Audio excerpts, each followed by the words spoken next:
कर्नाटक के दक्षिणी हिस्से में एक प्रमुख तीर्थ स्थल है जिसका नाम है धर्मस्थल। यहाँ श्री मंजुनाथ स्वामी का बड़ा प्रसिद्ध मंदिर है और बीते दिनों इस धर्मस्थल से रिलेटेड एक बड़ी अजीबोगरीब घटना देखने को मिली। हुआ यह कि कर्नाटक की एक अदालत में एक आदमी आया और उसने ये क्लेम किया कि वह इस मंदिर के सफाई कर्मचारी के रूप में काम करता है और उसने 1995 से लेकर 2014 के बीच में सैकड़ों औरतों और बच्चियों की लाशें मंदिर के परिसर में दफनाई हैं। वह व्यक्ति एक खोपड़ी लेकर भी आया था और कहा कि ये एक महिला की खोपड़ी है जिसके साथ यौन शोषण करके उसे धर्मस्थल के पास गाड़ दिया गया है। उसके इस बयान के बाद पूरा हो हल्ला मच गया।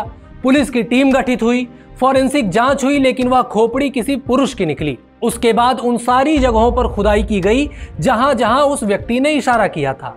कहीं कहीं पर तो 16-16 फीट तक खुदाई की गई, लेकिन नतीजा कुछ नहीं निकला।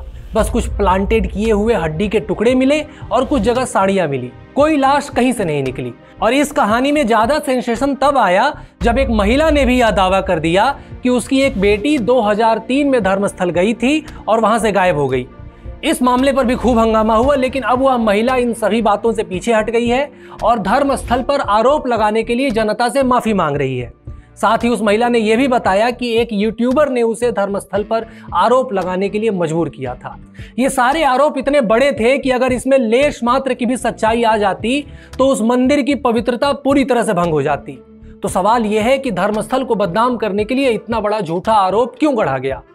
धर्मस्थल को बदनाम करने के लिए जो कुछ भी हुआ वह एक साजिश तो है ही, लेकिन उसे सिर्फ एक साजिश के रूप में नहीं देखा जाना चाहिए।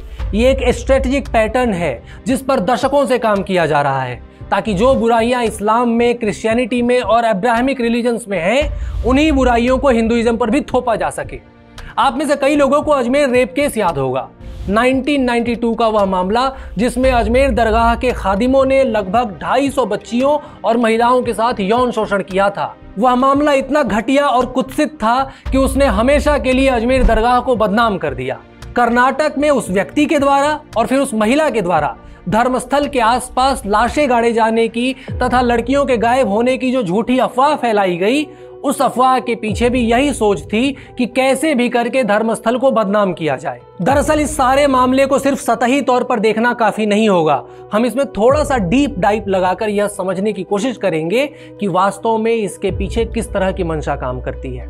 किसी भी सभ्यता में युद्ध दो तरीके के होते हैं। पहला युद्ध भौतिक युद्ध होता है जिसमें सेनाएं शामिल होती हैं, बम, गोले, हथियार ये सब दागे जाते हैं। लेकिन एक दूसरे तरीके का भी युद्ध होता है, वो होता है वैचारिक युद्ध, जो बंदूकों से नहीं बल्कि नैरेटिव से लड़ा जाता है। एक सभ्यता के रूप में, एक संस्कृति के रूप में हिंदुओं का यह दुर्भाग्य है कि हमारा सारा ध्यान भौतिक युद्ध की ओर रहता है।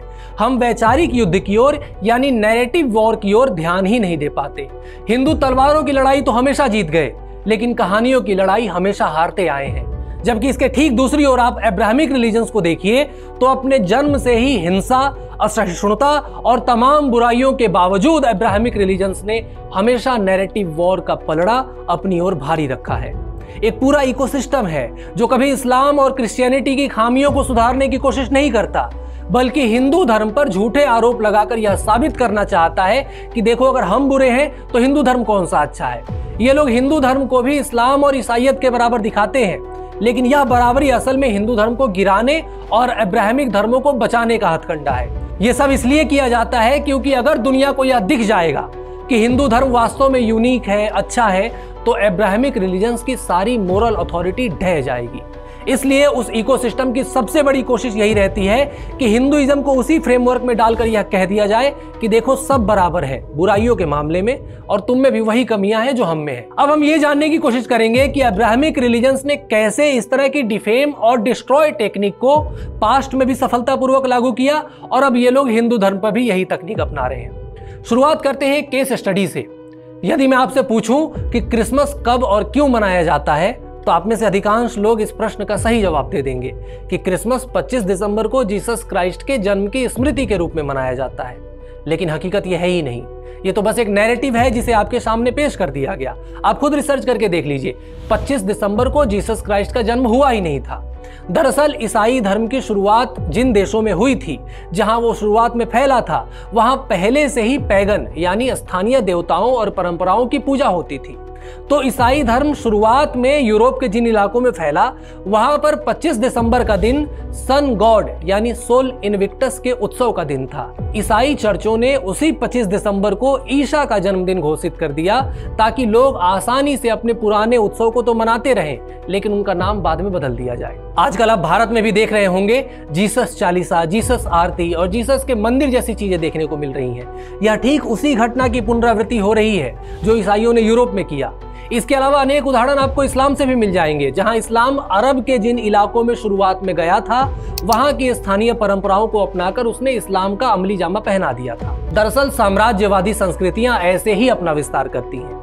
कोई भी साम्राज्यवादी संस्कृति जब दूसरे इलाके में जाती है तो वहां की स्थानीय संस्कृति को पहले डिफेम करती है, फिर यह बताती है कि हम में और तुम्हारी संस्कृति में कोई बहुत बड़ा अंतर नहीं है, और आखिर में अपनी साम्राज्यवादी सोच के तहत अपनी संस्कृति वहां के लोगों पर थोप देती है। हिंदुइज्म के साम्राज्यवादी न होने के बावजूद भी हम पर साम्राज्यवादी होने का ठप्पा लगाया गया। आर्यन इन्वेजन थ्योरी लाई गई। जिस तरह से इस्लाम और क्रिश्चियनिटी ने पूरी दुनिया में नरसंहार करके अपना विस्तार किया, उसी तर्ज पर हिंदुओं पर भी एक फर्जी आरोप लगाया गया कि आर्य तो बाहर से आए थे, यहाँ के मूल निवासियों को भगाकर इन्होंने यहाँ की संस्कृति पर कब्जा किया है। भारत में बड़े स्तर पर इस्लाम और क्रिश्चियनिटी द्वारा यह तकनीकें अपनाई जा रही हैं। आप पूरा पैटर्न देखिए और उस पैटर्न को समझने की कोशिश करिए कि कैसे जो बुराइयां इस्लाम में और क्रिश्चियनिटी में थी, उन्हीं बुराइयों को हिंदुइज्म में दिखाने की फर्जी कोशिशें की जा रही हैं। मैं कुछ और उदाहरण आपको देता हूं ताकि आप ये समझ पाएं कि कितने स्ट्रेटेजिक तरीके से ये सारी चीजें की जा रही हैं। एक उदाहरण आप आतंकवाद का देखिए। दुनिया भर में इस्लामिक आतंकवादियों ने मानवता के सामने खतरा उत्पन्न किया है। आज स्थिति यह आ गई है कि इस्लाम और टेररिज्म को अलग अलग करके लोग नहीं देखना चाहते। इसलिए धीरे धीरे जब इस्लाम और आतंकवाद को एक साथ जोड़ा जाने लगा और इस्लाम की पॉलिटिकल इमेज को नुकसान पहुंचने लगा, तो इसको टैकल करने के लिए हिंदू आतंकवाद का एक नया शिगुफा छोड़ा गया। फर्जी केसेस लगाकर यह साबित करने की कोशिश की गई कि अगर इस्लाम में आतंकवादी हैं तो हिंदुओं में भी आतंकवादी हैं, और यहां हिंदू धर्म और इस्लाम को एक बराबर साबित करने की कोशिश की गई, जो कि बराबर कभी था ही नहीं।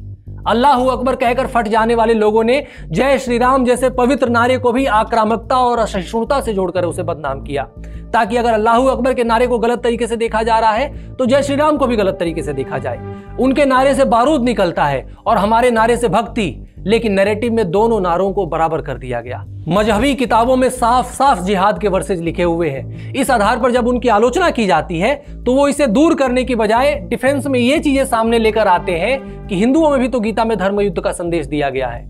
अपने मजहबी प्रचार के लिए नरसंहार कर देने वाले लोग अपनी तलवार की तुलना उस तलवार से कर रहे हैं जो तलवार असहायों की सुरक्षा के लिए उठती है।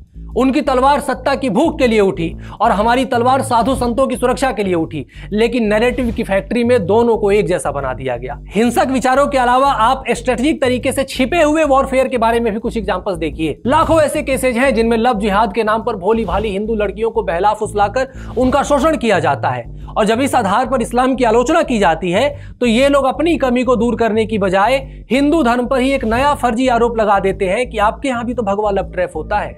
इनके पास इसका कोई सबूत नहीं है, लेकिन ये आरोप लगाकर ये बस साबित करना चाहते हैं कि अगर हमारे अंदर बुराई है तो आपके अंदर भी बुराई है। ऐसी हजारों घटनाएं भी आपको देखने को मिली होंगी जहां मुस्लिमों ने मॉब लिंचिंग की, हिंदुओं को घेर कर मार डाला, और जब इनकी हिंसा और असहिष्णुता को सवालों के घेरे में रखा गया तब इन्होंने एक नई चाल चली। इन्होंने चाल ये चली कि अगर किसी चोरी के शक में किसी मुसलमान की भी पिटाई हो जाती है तो उसे ये लोग मॉब लिंचिंग से जोड़कर देख लेते हैं। ट्रेन की सीट तक के झगड़े वाले मैटर को उठाकर इन लोगों ने उसे धार्मिक एंगल दे दिया और नैरेटिव वॉर में यह सिद्ध कर दिया कि अगर मुस्लिम मॉब लिंचिंग करते हैं तो हिंदू भी मॉब लिंचिंग कर रहे हैं। कन्वर्जन के मामले में भी आप यही देखिए, बड़े पैमाने पर इस्लाम और ईसाईयत के द्वारा स्ट्रेटेजिक तरीके से हिंदुओं का कन्वर्जन किया जा रहा है, और जब हिंदुओं द्वारा इसकी आलोचना की जाती है तो उल्टे हिंदुओं पर ही यह दोषारोपण कर दिया जाता है कि आप भी तो घर वापसी करा रहे हैं। हिंदुओं को हमेशा गिल्ट ट्रिप पर भेजा जाता है कि हिंदू समाज माइनॉरिटी पर अत्याचार करता है। कुछ साल पहले का मामला आपको याद होगा, दिल्ली में कुछ दुर्घटनाओं या आपसी झगड़ों में चर्चेज में तोड़फोड़ हुई और इस मामले पर इतना बड़ा आउटरीच क्रिएट किया गया, देश के बाहर यूरोप और अमेरिका तक इस मुद्दे को चर्च अटैक वेव के रूप में पेश किया गया, जबकि जांच में यह साबित हुआ कि ज्यादातर मामले या तो फर्जी थे या फिर मामूली दुर्घटनाएं थी। दरअसल ये जितने एग्जाम्पल्स मैंने आपको दिए, इन सारी चीजों को फैलाने में कई बार राजनीतिक दलों ने भी योगदान दिया है। कई बार फेमस सेलिब्रिटीज ने योगदान दिया है, तो वहीं अधिकांशतः इन चीजों को बॉलीवुड के माध्यम से फैलाया गया। फिल्मों की कहानी में भी आपको हमेशा यही देखने को मिलेगा कि मुस्लिम हमेशा फरिश्ता होता है और हिंदू हमेशा दरिंदा दिखाया जाता है।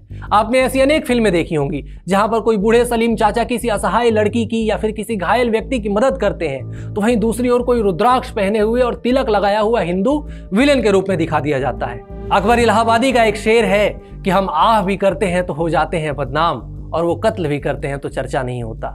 यह शेर हिंदू समाज पर बिल्कुल सटीक बैठता है।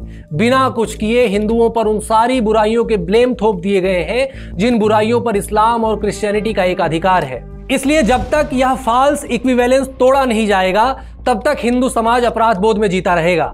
हमें यह साहसिक घोषणा करनी होगी कि हिंदू धर्म अलग है, कम से कम इन लोगों से तो अलग ही है, हम इनके जैसे नहीं हैं। क्योंकि आज यह फॉल्स इक्विवेलेंस हिंदू आतंकवाद, भगवा लव ट्रैप, मॉब लिंचिंग और घर वापसी के आधार पर गढ़ा जा रहा है। कल को ये हमारे और भी प्रतीक चिन्हों पर आक्रमण करेंगे, कल को ये अपनी बुराइयां हमारे ऊपर और थोपेंगे। ऐसी अनेक बुराइयां हैं जिन पर अभी आपको इस्लाम का एक अधिकार देखने को मिलेगा। ये बुराइयां अभी सिर्फ इस्लाम में पाई जाती हैं, लेकिन आने वाले समय में इन बुराइयों को जबरदस्ती हिंदुओं से जोड़ने की कोशिश की जाएगी। जैसे इसका एक उदाहरण तो यही है कि इस्लाम में अलगाववाद उसकी नियति में बसा हुआ है। इस्लाम जहां भी जाएगा वहां जमीन का बंटवारा कराएगा, वहां अपने लिए अलग जमीन की मांग करेगा। भारत तो इसका भुक्त हो ही रहा है, हम तो न जाने कितने टुकड़ों में बट गए। लेकिन कल को जब किसी हिंदू इलाके से भाषा के नाम पर, संस्कृति के नाम पर, प्रशासनिक सुलभता के नाम पर या किसी भी नाम पर अलगाववाद की मांग उठेगी, तो उस पूरे इंसिडेंट को गलत मोड़ देकर यह सिद्ध किया जाएगा कि अगर इस्लाम में अलगाववाद को मान रहा है तो हिंदुइज्म भी अलगाववाद को प्रमोट कर रहा है। कोई हिंदू समुदाय, कोई हिंदू ट्राइब अगर भारत के भीतर किसी अलग राज्य की भी मांग कर लेगा, तो उस मांग के सामने मुस्लिमों की अलग देश की मांग को भी छोटा बता दिया जाएगा। आने वाले समय में यह भी हो सकता है कि शताब्दियों से चली आ रही हमारी कुंभ मेले की जो परंपरा है, जो सांस्कृतिक विरासत है, उस पर भी सवाल उठा दिया जाए और यह बोल दिया जाए कि यह तो आर्यों का पर्व है ही नहीं, कुंभ मेले को तो आर्यों ने दूसरों से इनहेरिट किया। ऐसी बातें निश्चित रूप से होंगी, ये जरूर बोला जाएगा। भले आज नहीं बोला जा रहा है तो कल बोला जाएगा, अगले कुंभ में बोला जाएगा, लेकिन ऐसी बातें आपको सुनने को मिलेंगी कि कुंभ तो हिंदुओं का है ही नहीं। ये लोग तैयार बैठे हुए हैं हिंदू अस्मिता से जुड़ी हुई हर चीज को बदनाम करने के लिए। आने वाले समय में यह भी बड़े पैमाने पर देखने को मिल सकता है कि जिन प्राचीन स्थलों के बारे में आप आज तक ये पढ़ते आए हैं कि इन स्थलों को इस्लामिक इन्वेडर्स ने नष्ट किया, उनके बारे में भी एक पूरा इकोसिस्टम यह शिगुफा छोड़ सकता है कि इनको इस्लामी आक्रमणकारियों ने नहीं बल्कि हिंदुओं ने ही नष्ट किया। कुछ दिन पहले आपने एक खबर पढ़ी होगी जिनमें कुछ तथाकथित इतिहासकारों ने यह क्लेम किया है कि नालंदा विश्वविद्यालय के पुस्तकालय को बख्तियार खिलजी ने नहीं बल्कि वहीं के ब्राह्मणों ने जलाया था। इन चीज़ों की शुरुआत हो चुकी है। अब हिंदुओं को बदनाम करने के लिए इस तरह के ऐसे अनेक प्रपंच गढ़े जाएंगे ताकि यह साबित किया जा सके कि इस्लाम, क्रिश्चियनिटी और हिंदुइज्म बुराई के मामले में एक बराबर पे हैं। इसलिए जब तक हम अपनी कथा स्वयं नहीं कहेंगे, तब तक दूसरे हमारी कथा गढ़कर हमें अपराधी बनाते रहेंगे। अगर आज हमने इस नैरेटिव वॉर को हल्के में ले लिया, तो कल हमारे प्रतीकों, हमारी परंपराओं और हमारे इतिहास को भी झूठ के सहारे कलंकित कर दिया जाएगा।